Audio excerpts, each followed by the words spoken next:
am going to invite Hermela Aregawy. We just heard a little bit about her. I think most of you know the campaign that has been waged against her, simply for asking some questions. And these are the same questions that we would love for them to be asked, because we want answers to issues and answers to real questions. So Hermela, if you can see me, I would like to give you, if you want to share for a few minutes. Yes, I'm here. Thank you, Yemi. Okay, I'll say a little bit about myself first. I've been working as a journalist for 10 plus years now. Both my parents happen to be of Tigrayan descent. I was born in Addis Ababa and I moved to the States when I was 7 years old, so I grew up mostly here. So with that said, I just want to start at the beginning of this to maybe explain to people that don't understand or people that want to understand why I came to this place I am in about my perspective on what's going on. So in November, when the war in Tigray started, it captured the hearts and minds of many of us who have connections to Ethiopia, particularly in Tigray. And the communications blackout fed into the fears of many, including myself, who had and have family in Tigray. And then immediately after, the hashtag Tigray genocide also began, which really fed into a lot of the fears of many people. That hashtag was started by Tigrayan activists. That word genocide is a heavy and legally binding word. And so it really fed into the fears of so many people like myself. And in the last 11 months, I think that word has really been weaponized to make sure that people can't ask questions about what's going on, which is really unfortunate. And the same people that are using that hashtag don't seem to be concerned about humanitarian aid being used or redirected into war.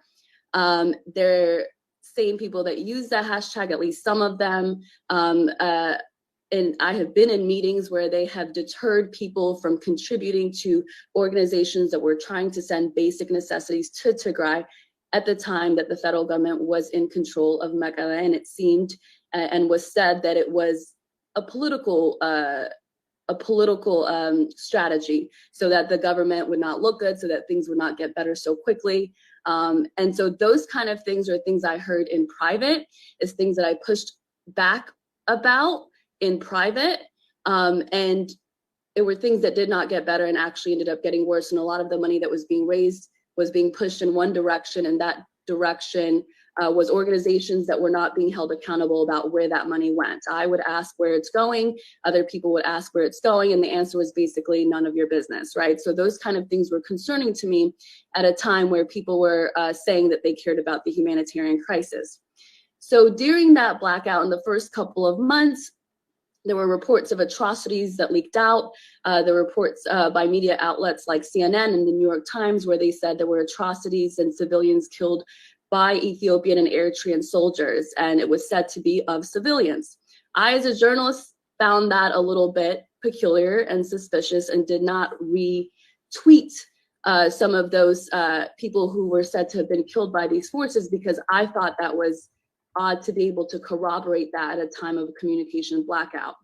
As I looked more into it, I saw the original sources of those reports were Tigrayan activists, people like, or organizations like Tigrai Media House, which just is publicly known to be an entity that supports the political forces in Tigray. Nonetheless, those reports were concerning, but over time, it appeared to be one-sided. There were never any reports about Tigrayan forces that may have maybe committed some atrocities, which I found as a journalist to be really suspicious. So let's fast forward to June, when the New York Times reported that the Tigray rebels claimed victory and captured Mekelle, or the federal government retreated, however you want to paint it. After that, the next 2 months, there were reports about the Ethiopian government blocking aid.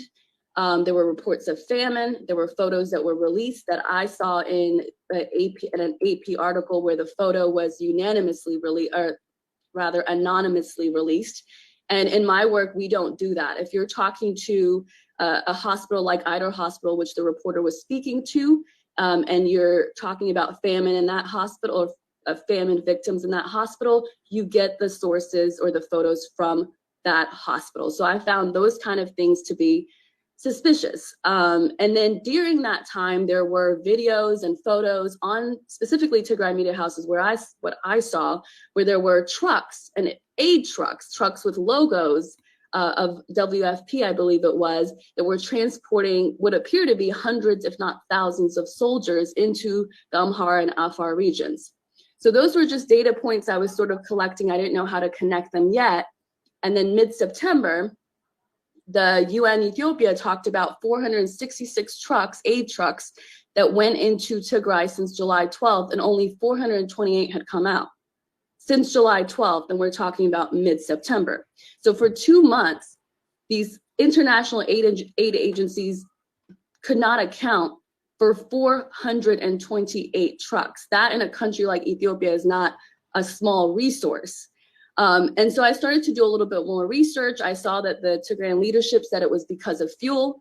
The Ethiopian government said they suspected that those trucks were being used for logistics. So I looked into it, and based on what the UN itself said in terms of how much fuel went in during that time, there were in fact enough fuel for them to return. So in that period, there's a September 5th BBC report that says that Tigray forces, or the officials in Tigray said Tigray forces claimed they killed 3,073 enemy forces. I'm quoting. That is not a small number. I mean, if we just want to contextualize it, that is more than the number of people killed in 9/11. And we didn't hear any outrage of all of those young Tigrayan forces being killed. They also said there were about 4,400 injured. The Ethiopian government said they killed 5,600 rebels and injured about 2,000. So those particular battles happened at a time where we could not account for nearly 500 aid trucks. I thought it was peculiar that those who claimed to be humanitarian activists didn't care about those trucks that were missing and that appeared to be being redirected to war. In fact, people came at me for even asking the question, why are you obsessed with trucks? And so I just, those kind of things to me are so mind-boggling. But I think it speaks to the brainwashing that is happening with Tigrayan activists who don't encourage questions. I've been in the inside of it for the first 6 months or so in the advocacy. So I know how one message, one sort of approach is encouraged and anything outside of that is discouraged. So let me just move forward a little bit. Save up to 70% on your favorite brands at Nordstrom Rack. So that to me was the biggest thing. And so when I started speaking out, I was actually going to stay silent. I was thinking, hey, let's see if this gets better. If it gets better without me, great. Like, I don't need to be involved. I've got my own life. I've got a job that's separate of this, but it didn't get better. The advocacy became very toxic. It became about calling Ethiopia Shitopia. It became about, they're only targeting you because you're Tigrayan, and it completely disregarded these issues with the humanitarian aid and these issues of a war that was happening, that was killing thousands of poor and voiceless people is what it looks like. And then that moves me into the harassment, which Yemi mentioned. There is a petition. A petition was started to get me fired from my job at CBS LA, which I have been at for 3 years. And it said that I was pro-Tigray genocide. So those kind of things really put into question whether the cause was a humanitarian cause at all.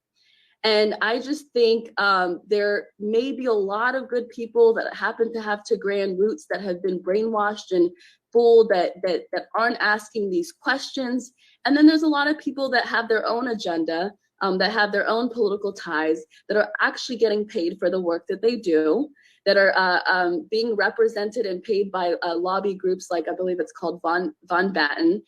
There's millions of money that's being raised in the diaspora and no one knows where it's going. We say there's a communication blackout in Tigray and there's issues with banking services, but still fundraisers continue to happen. So it really begs the question as to where are those going and how are they getting there? And is that money being used to fuel war? And so that's that's sort of what led me to this point. I'm happy to answer any questions, but thank you so much for the time. I think I want to take a deep breath. Thank you, Hermela. Ask the questions, keep pressing and asking the questions and get the information.